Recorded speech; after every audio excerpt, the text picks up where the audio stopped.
Hai teman-teman, kalian tahu nggak sih kalau Kudus punya julukan sebagai kota kretek? Tapi emangnya kenapa ya bisa disebut kota kretek?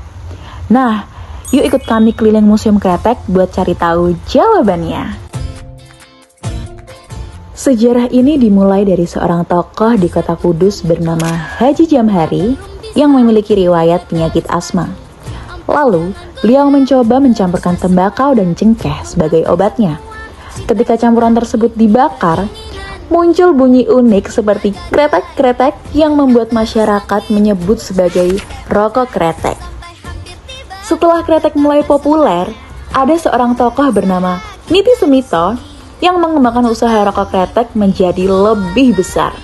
Beliau mendirikan pabrik rokok bernama Baltiga yang kemudian menjadi salah satu perusahaan kretek terkenal pada masanya. Berkat berbagai ide dan inovasinya, rokok kretek dari Kudus semakin dikenal oleh banyak orang, bahkan hingga keluar daerah. Teman-teman udah tahu belum? Dari mana ya tembakau yang digunakan untuk membuat kretek? Nah, jadi sejak zaman penjajahan Belanda, masyarakat sudah menanam tembakau melalui sistem tanam paksa. Seiring berjalannya waktu, tembakau semakin dikenal dan menjadi salah satu tanaman penting di Kudus. Tembakau sendiri juga memiliki tingkatan untuk menunjukkan kualitasnya. Tingkatan ini disebut grade. Semakin kecil angka grade-nya, maka semakin baik kualitas tembakaunya. Grade 1 adalah tembakau dengan kualitas terbaik. Sedangkan grade 2 dan grade 3, kualitasnya lebih rendah. Perbedaan kualitas tembakau ini sangat penting karena dapat memengaruhi rasa, aroma, dan kualitas rokok kretek yang dihasilkan. Oleh karena itu, pemilihan tembakau menjadi salah satu hal yang penting dalam pembuatan kretek.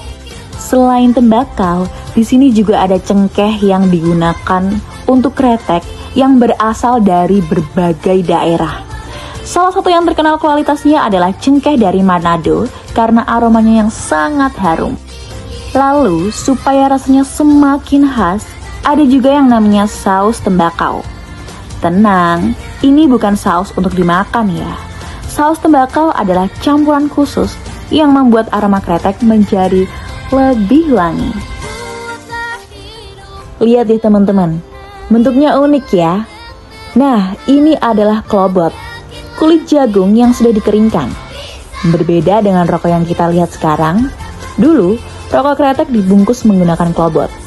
Caranya, klobot diisi dengan tembakau, lalu dilinting secara manual menggunakan tangan. Sederhana banget ya.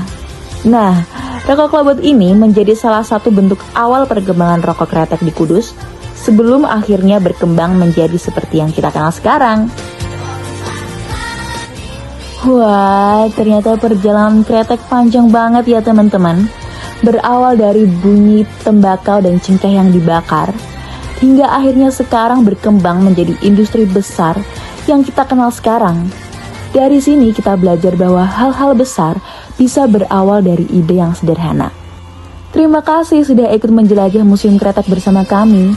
Sampai jumpa di petualangan seru berikutnya.